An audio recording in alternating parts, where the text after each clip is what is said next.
মৃত বাবা মার জন্য উমরা করা যাবে কি, এটা নিয়ে কিছুটা একতলাপ আছে যে মৃত ব্যক্তির জন্য হজ করা যাবে এই ব্যাপারে একতলাপ নেই, উমরা করা যাবে কিনা একতলাপ আছে। কারণ উমরা করাকে কেউ কেউ ফরজ করছেন, কেউ কেউ সুন্নাত করছেন। যারা ফরজ করছেন তাদের মত হলে করা যাবে, হজ যখন ফরজ করা যায় উমরাও করা যায়।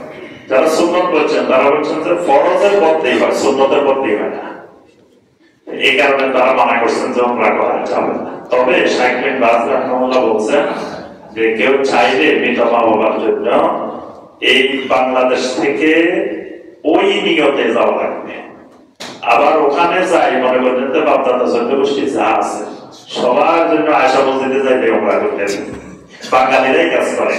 বাঙালি মনে করে দেখি আসছি যখন একবার আর কারণে বাদ দিয়ে দেবো না, সবার জন্য উমরা করে চলে আসে। দেশে আসি ভাই আপনার জন্য উমরা করছি না, মার জন্য করছে, দাদার জন্য করছে, এটা করা যাবে না। যদি করার ইচ্ছা থাকে এখান থেকে শুধুমাত্র বাবার জন্য নিয়তে আপনি